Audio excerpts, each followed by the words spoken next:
I have had cardiac issues my entire adult life, starting at 20 years old when I became pregnant and went into heart failure then. And then searching for doctors through the years. And I had one doctor for a good long time at Providence Hospital. And I just felt like I was not getting my questions answered. So I said, everybody said you have to go to Michigan. You have to go to Michigan.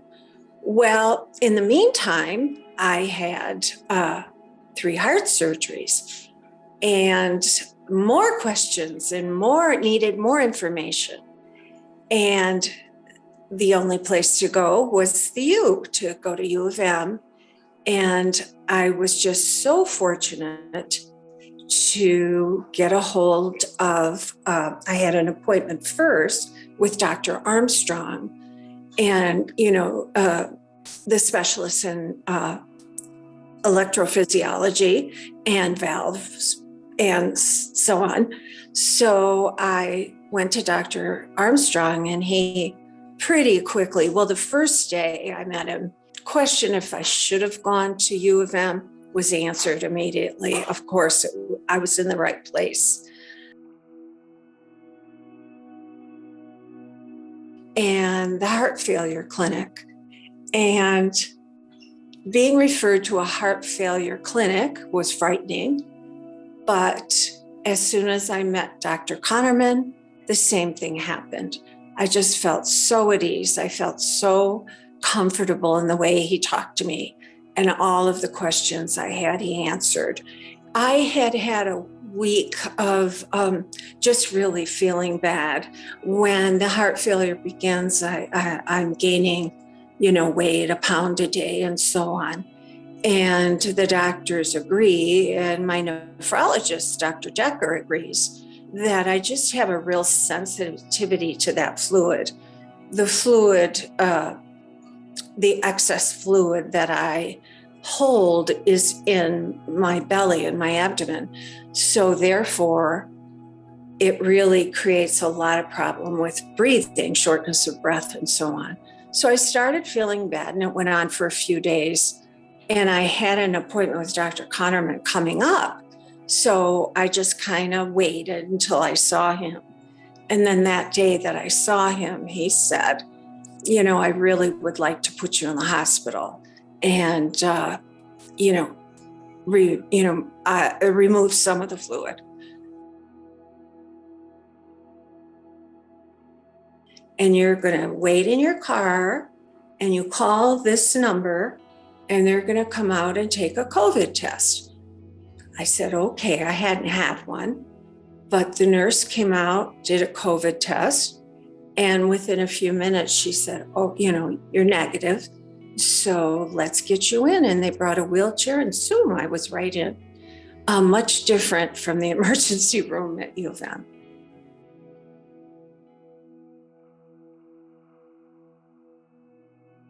The room was just lovely. It was very bright and sunny.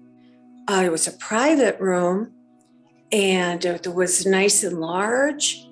And it was spotless clean. I was very worried. The nurses were just above and beyond. They were so kind and so personable, always stopped in very often and checked on me. And in fact, they would take a minute and stay and talk to my husband. My husband was there all day, every day. And they would come in and talk to us and,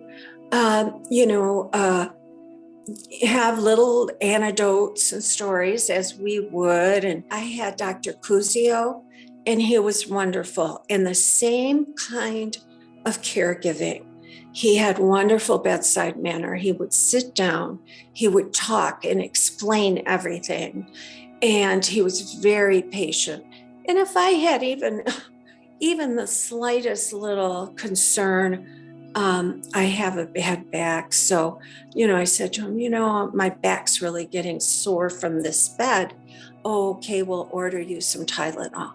Or if I said to him, it seems like I'm urinating less, he was doing labs every day and just checking on everything.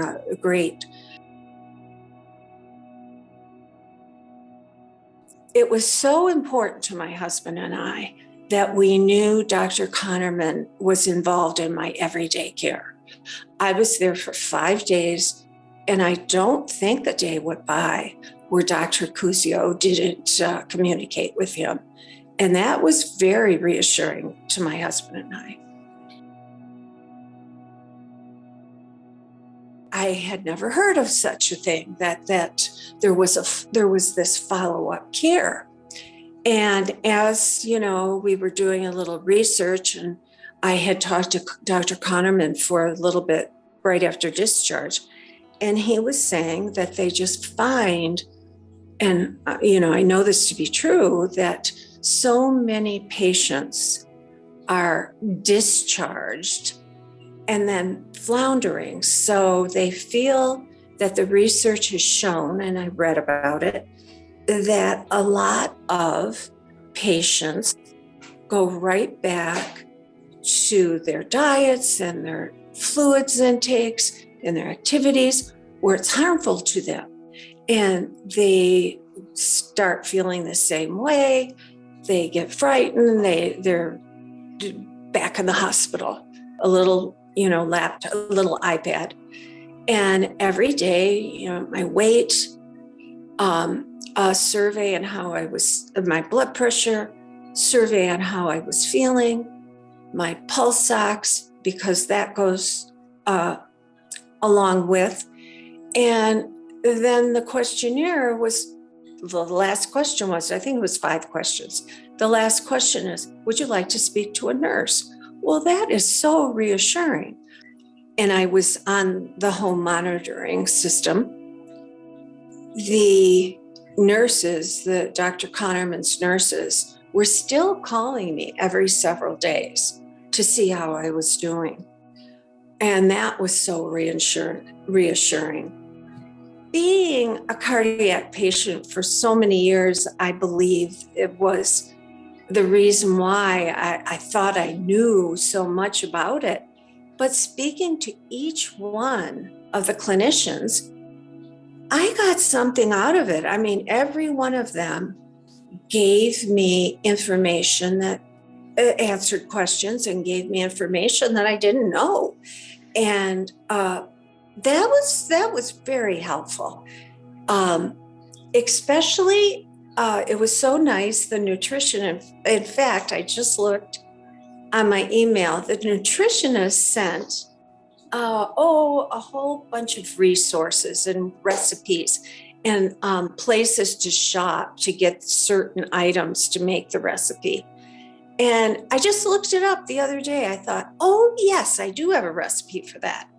And it just was really helpful. And I had a few questions, actually, about my medication when I talked to the pharmacist, that she zeroed right in and told me why and so forth. Connerman's nurses know me and are so connected to, I don't have to give the whole big long backstory when I call, because they know it.